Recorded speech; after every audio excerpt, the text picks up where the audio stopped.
notifications as your inbox has course evaluation reminders. There's Primal Scream, which is known in the neighborhood as When to Get Away with Murder. There's the annual celebration of Barnard students getting to be the Dom. Big sub. Then there's the Varsity Show, which this year celebrated its 122nd How Many Times Can We Say Dead White Man performance.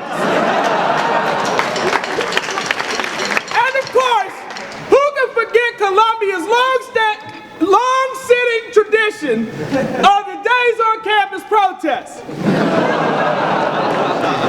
3 weeks ago, while you fossil fuel enablers spent your week getting to class, watching Netflix, and bitching about the administration, Columbia Divests for Climate Justice heroically fought the system.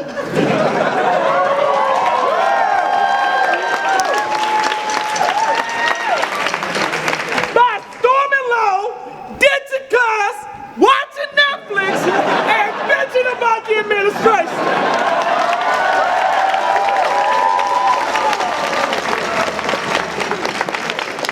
That's right.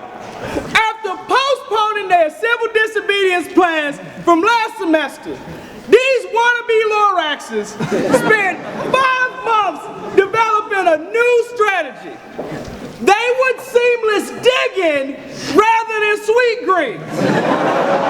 Because every hippie knows organic mac and cheese constipation is much more tolerable than kale shits. To be fair, they also spent that time discussing important substantive policy issues, like whether it still counts as saving the environment if you leave halfway through for your Saturday gym class. After all their planning, CDCJ entered low with a mission: force Presbo to submit to their demands through chanting, signage, and egregious body odor. Leading the fight to rid low of the protesters, armed with a bottle of Febreze, was Suzanne Goldberg, Rules Administrator, Executive Vice President for University Life, and Master of all that she surveys. But Goldberg soon realized that a simple squirt of water bottle and yelling, "Bad CDCJ," wasn't gonna cut it. So she came up with a plot that was more contrived than the V-Show 122. And immediately shut down the entire building, at once rendering the ineffective protests effective. Meanwhile, conspicuously absent from the protest was Presbo himself, who was away in California mourning the loss of beloved soup inventor Bill Campbell, whose decade-long fight to save the football team finally climaxed when they won 2 whole games this year.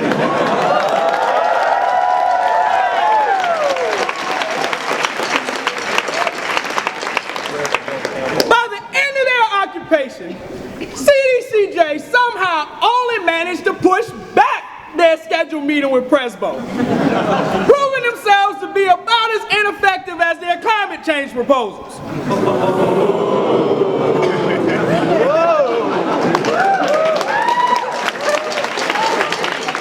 But what else do you expect from a school where posting "fuck you" on Facebook counts as active, thoughtful journalism?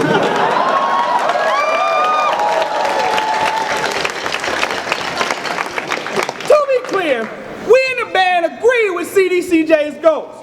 The only climate change that we really want to see is it finally getting fucking warm outside.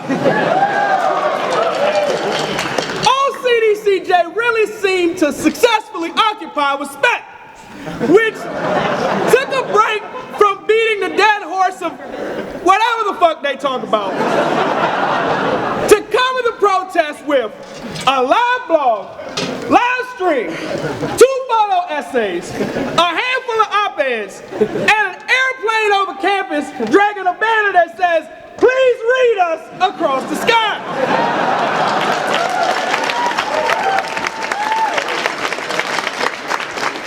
But CDCJ at least achieved a moral victory when Bernie Sanders tweeted in support of their efforts.